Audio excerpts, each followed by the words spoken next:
Assalamualaikum warahmatullahi wabarakatuh. Alhamdulillahirabbil alamin wa bihi nasta'in ala umuri dunya waddin wa ala alihi wa sahbihi ajma'in amma ba'du. Kembali lagi dengan saya Nadia Dewi Francisca. Dalam 7 menit ke depan saya akan membawakan kajian Islami yang berjudul Ketika Allah memberi cobaan yang bertubi-tubi, ingat ayat ini.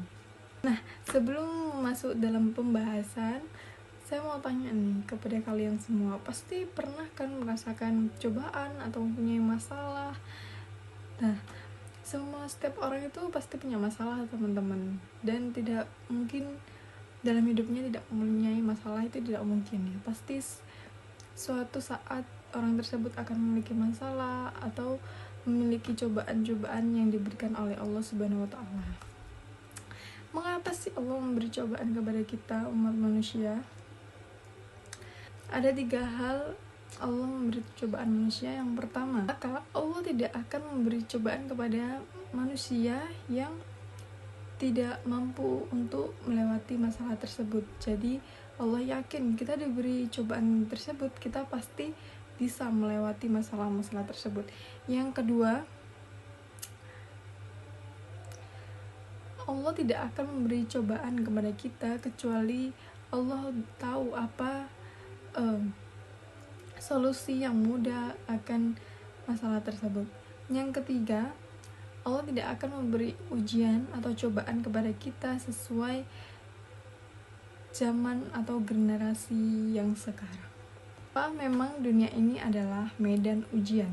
Kehidupan ini adalah medan perjuangan. Allah Ta'ala berfirman, yang artinya Maha Suci Allah, yang di tangannya adalah segala kerajaan, dan Dia Maha Kuasa atas segala sesuatu, yang menjadikan mati dan hidup supaya Dia menguji kamu, siapa di antara kamu yang lebih baik amalnya, dan Dia Maha Perkasa lagi Maha Pengampun. Quran Surat Al-Mulk ayat 1-2. Allah Ta'ala berfirman, dan Dialah yang menciptakan langit dan bumi dalam 6 masa, dan adalah singgasananya sebelum itu di atas air, agar Dia menguji siapakah di antara kamu yang lebih baik amalnya. Quran Surat Hud ayat 7.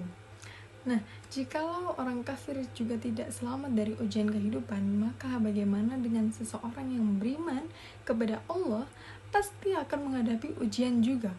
Allah Ta'ala berfirman, apakah manusia itu mengira bahwa mereka dibiarkan saja, mengatakan kami telah beriman, sedangkan mereka tidak diuji lagi. Quran Surat Al-Ankabut ayat 2. Begitu juga dengan firman Allah Ta'ala yang berisi, dan sesungguhnya akan kami berikan cobaan kepadamu dengan sedikit ketakutan, kelaparan, dan kekurangan harta, jiwa, dan buah-buahan. Dan berikanlah berita gembira kepada orang-orang yang sabar. Quran Surat Al-Baqarah ayat 155.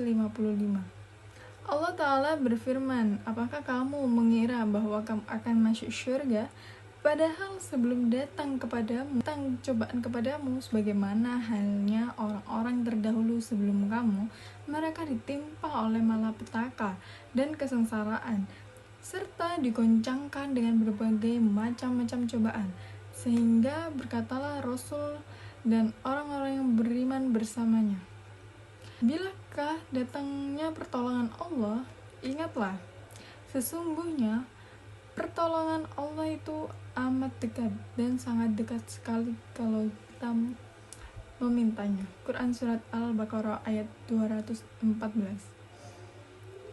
Dan kita sebagai manusia yang menerima cobaan tersebut, kita harus yakin bahwasanya Allah tidak menguji kita untuk mengazab kita, akan tetapi untuk merahmati kita. Seberat apapun juga suatu ujian, maka pasti di baliknya ada kebaikan yang banyak. Bisa jadi kita tidak akan tahu hikmah di balik ujian dan musibah tersebut, kecuali setelah perginya ujian dan musibah tersebut yang datang kepada diri kita, melihat keindahan dan hikmah pada musibah, maka hendaknya kita merenungkan kisah yang terjadi antara Nabi Musa alaihi wasallam bersama Qadir dalam surat Al-Kahfi. Danlah bagaimana Musa memandang bahwasanya perbuatan Qadir yang membocorkan perahu, membunuh anak muda, dan menegakkan dinding merupakan murni keburukan, sehingga akhirnya ia pun mengingkarnya. Akan tetapi ternyata di balik perkara-perkara tersebut ada kebaikan dan hikmah. Ternyata dibocorkannya perahu tersebut merupakan sebab selamatnya perahu agar tidak diambil oleh raja yang zalim. Dibunuhnya anak tersebut ternyata merupakan rahmat dari Allah terhadap kedua orang tuanya, yang ternyata jika sang anak besar maka akan menjerumuskan kedua orang tuanya dalam kekufuran dan dengan menegakkan tembok yang menyebabkan ditangguhkannya rezeki kedua anak yatim. Dan ternyata semua masalah tersebut ternyata merupakan rahmat dari Allah Subhanahu wa taala. Jadi di balik semua masalah kita yang hadapi pasti ada hikmah di balik itu semua. Baik, mungkin itu saja yang bisa saya sampaikan kepada kalian. Semoga bermanfaat dan semoga bisa dipahami. Wassalamualaikum warahmatullahi wabarakatuh.